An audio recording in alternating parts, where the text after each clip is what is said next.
everybody, welcome back to the Support the Spectrum channel. Today we're going to be talking about sensory processing. This video is based on the fourth video I ever made online, which is right here. No. Yes. Thank you to Mama Sutera for being an actress in that video. We have a lot of fun making this stuff. And the reason that I wanted to talk about that topic then and really dive into it now is because it is such an integral part of how we support the neurodivergent community as a member of their support team. Whether you're a caregiver or a therapist or someone who just loves someone who's neurodivergent, I'm sure you've seen what we're going to talk about today. Sensory processing, sensory differences. An example is auditory processing disorder, but there are many different kinds of differences in sensory processing. So we're going to talk about that today.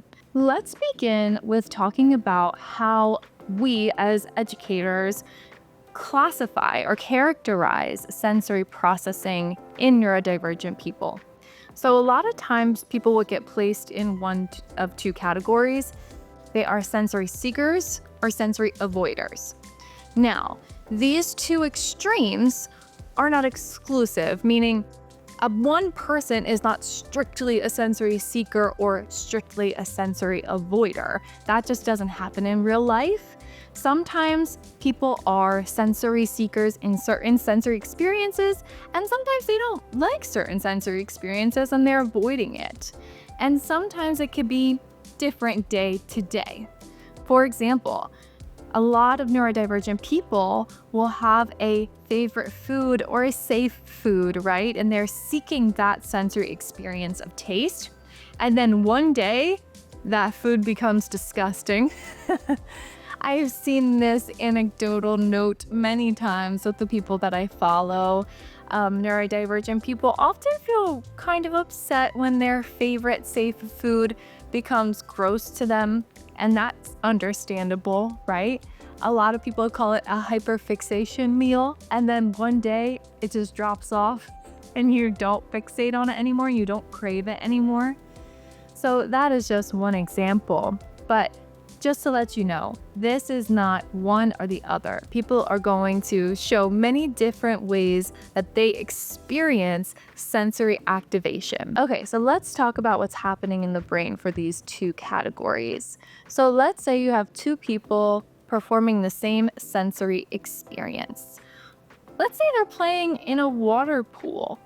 The sensory seeker is playing in the water pool, feeling the water, maybe smelling some soap that's in the water, seeing the bright colors, and that person is receiving a decreased amount of sensory signals to the brain, and that's why they are intensely diving into that sensory experience. Because compared to, let's say we have a control person, someone who's right in the middle of that spectrum, compared to that control person, they are receiving less sensory signals for the same sensory experience. That's why they crave that sensory experience and really can express that in an intense way. Then for the other side, for the sensory avoiders, they are, compared to the control, receiving way more sensory signals in the brain than that control person. So that's why they're feeling the need to avoid or push away certain sensory experiences, because it can be extremely overwhelming for them. So in the video I made with my mom, I was the sensory seeker, she was the sensory avoider. She didn't like the feel of the wet beads. It was too much. It was sending too many sensory signals to the brain, too much input. She didn't like the perfume. Oh my gosh, it's too overwhelming. Too many sensory seekers from the olfactory nerve to the brain. She didn't like the loud music. Oh, it's just too much, too many sensory signals. And me, in that example, was loving it. I was diving after it because I wasn't getting the same amount of input as she was. Okay, so let's talk about the therapy implications of this, how we consider this in the therapy process. And I'm going to use some real life examples to talk about it. A lot of times we will see that neurodivergent people are maybe alarmed to sounds that they were not expecting, yet the sounds that they produce could be so loud and doesn't bother them sensory wise. So the difference there doesn't really even have so much to do with sensory processing as it has to do with expecting a sound versus being surprised by a sound. Surprise sounds or surprise sensory experiences, my goodness, they could be so overwhelming for our neurodivergent friends. So in treatment, I always try to narrate what I'm about to do before I do it. So for example, if we're playing with a megaphone, which I so often do in therapy, I will tell that person whether they are minimally speaking or non-speaking or fully fluent in speech. I will use the device or I'll use my voice and I will say, turn it on, or I want to play megaphone, so that they visually and auditorily know to expect a loud noise, right?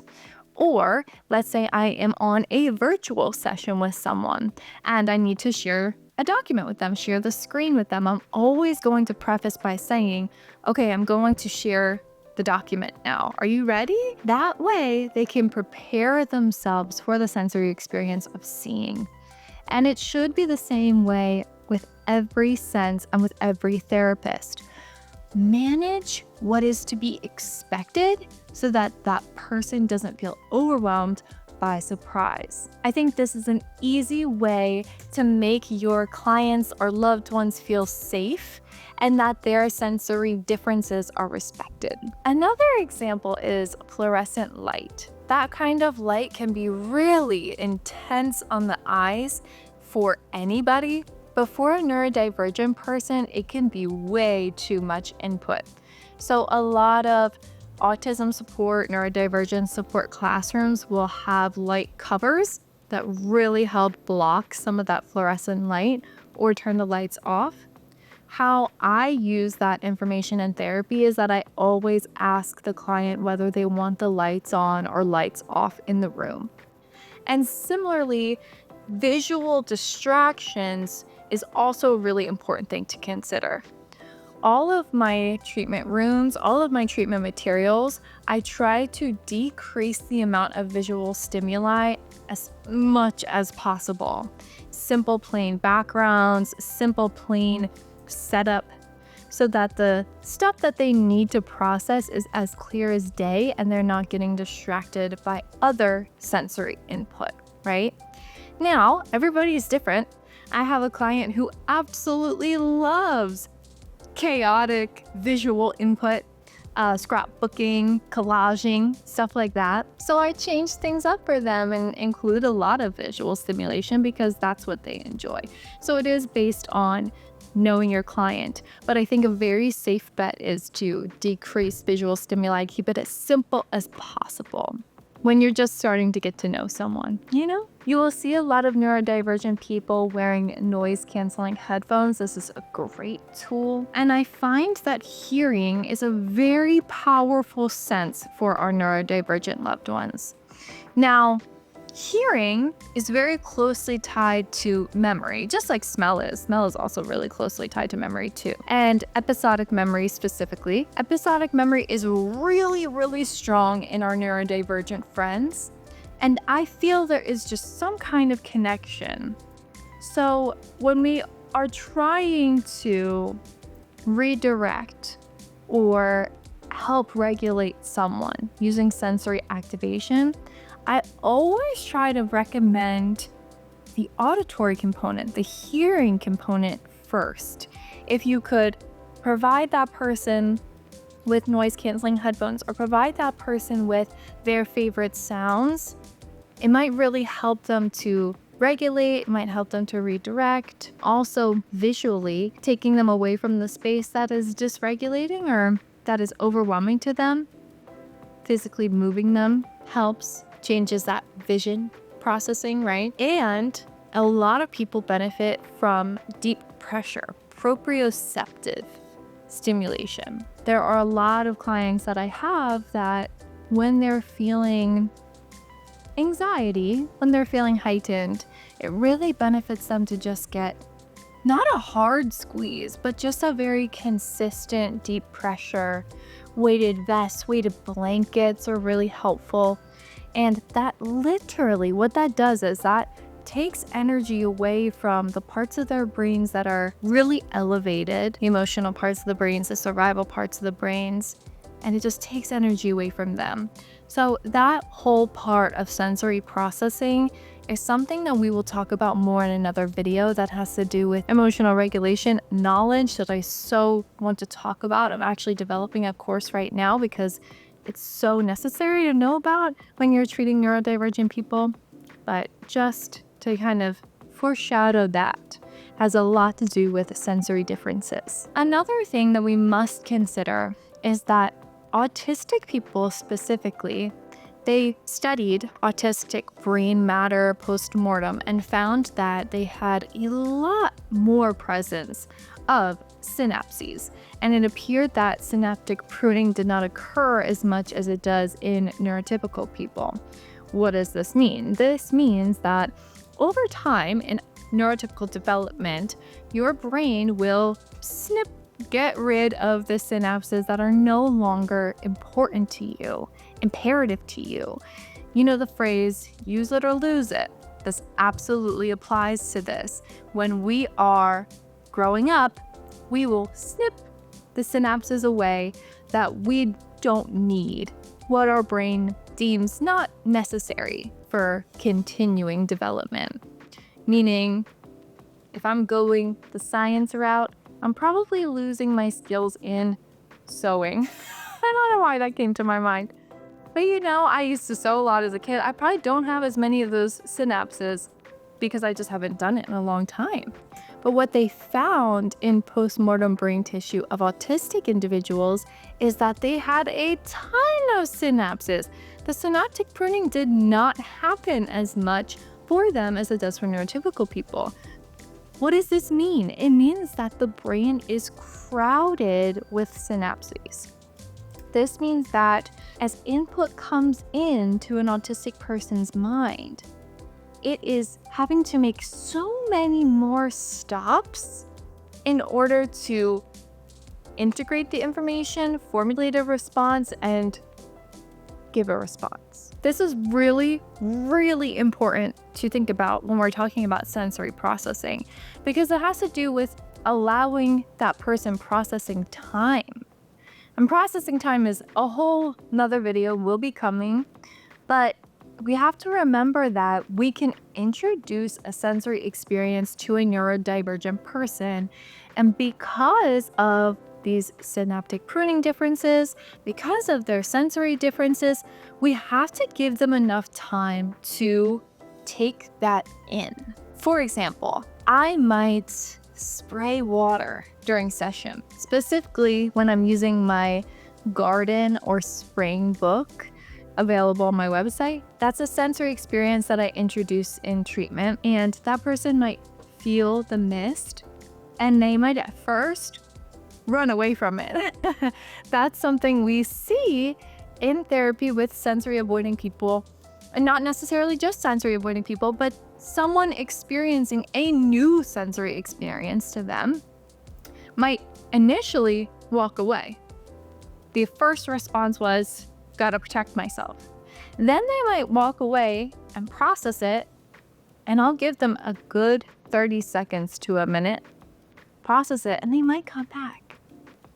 And they might like it, But it is taking the time to consider that their brain processes sensory information differently. It processes all information differently, and it might need some time. All that to say that if you have a neurodivergent person in your life who's really avoidant to certain foods, to certain sensory experiences, yes, that experience might not be for them, and you should absolutely watch out for the signs and signals that that is not for them, and do not force them to do it. But it might change over time. You might have a sensory experience with them, let's say tasting a certain food, and they're don't like it. Okay, we take it away. Let's say 2 years later, you ask them if they want to do it again. Chances are they might want to. It is all about growth and development and things changing, which is another part of sensory processing that I want to get into. Things change. Things change. I think anybody who is supporting neurodivergent people, they know this, right? They know that things change, and a lot of times that will be defined as regression. Oh, this person, they liked this thing or they did this thing and now they don't do it anymore, so they're regressing in that skill or behavior. This is honestly a hard perspective for me to accept. If you know about cognition, if you know about the brain, and if you know about neurodivergence, you know that change is not always a bad thing. Honestly, I think characterizing things as good or bad it's reductive. I guess that's an opinion, but it is. There's no point in labeling something as good or bad, in my opinion. It really is an opinion because it just is. Do you know what I mean? Let's work on the acceptance of that and the acceptance of that person. So using the example of, we'll use two examples. The first one is enjoying a certain food and then whoop, things change. I don't enjoy it anymore. And maybe that food is a very solid protein source, and I could understand that that would be scary because you're thinking, oh, they're gonna lose weight. They're not gonna be as healthy. Accept that. You know what I mean? Because it might change and go back. So you just want to accept that change, accept that person, and find alternatives that will work for them to supplement that protein loss in this example. Another example is language. Oh, but I thought we were talking about sensory processing today. That's true. I might be getting off topic. No, I'm not, because language is so ingrained in sensory experiences. Commenting on sensory experiences, requesting sensory experiences, protesting sensory experiences. So it is heavily ingrained. And let's say someone experiences a sensory input and then they have this automatic communication, echolalia, delayed echolalia, scripting, and perhaps it's not the most appropriate. Perhaps it's not something that would make others feel the most comfortable to hear. And that is a difficult conversation to have because it does happen, but we're talking about the acceptance of that rather than deeming it good or bad, noting, okay, that's new, coming up with alternatives or distinguishing when that person can be safe to express that and when they can't, but also knowing that it doesn't have to be deemed a bad thing because things change. I have one client who there's old videos of them speaking fluent sentences, putting them together, being really focused and attentive, and especially when looking at people's faces. And then now, if you were to see them, you might not recognize them as being the same individual because now they have a lot of sensory needs, meaning to regulate themselves, they need to be bouncing a lot, moving a lot, putting things visually in front of their face, and they script a lot. They are a Gestalt language processor too. So a lot of people might see that as regression, right? A lot of people might say, oh, their language has regressed. Oh, they have an increased sensory need. I would agree with the increased sensory need component, but the language is progressing in a natural way for that person. Yes, it's less conversational, that's true, but it might be more authentic for the way that their brain is developing. And shouldn't we all be accepting and accommodating to that? You know? So that's just food for thought.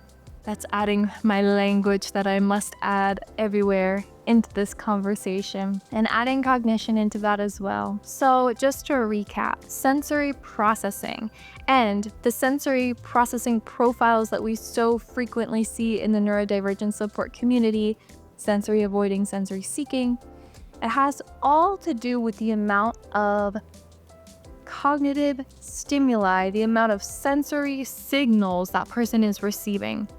So we have 3 people experiencing the same sensory experience, that water play, that water bath. And we have the sensory seeker, playing in the bubbles, playing with the boats, but they're only receiving about 5 sensory signals for that experience, whereas the controls receiving 10, and the sensory avoider is receiving 50. So you can understand why things are overwhelming, why things are not whelming enough. I don't know if that's a word. Things are underwhelming, and why it's different for everyone. The thing that's most important to remember is to be conscious of this in your therapy or in your support of a neurodivergent person. Take note of how they react to certain sensory experiences. Provide plenty of sensory items and experiences to them in therapy or in day-to-day life. And I'm curious about your sensory experiences. Do you have any differences that are noteworthy? You can leave them in the comments below. Thank you so much for spending your time with me today. It is so appreciated. Please don't forget to subscribe. If you have any questions that you would like me to talk about in a long form video, you can submit them to me from my website, link in bio, and I'll see you next time.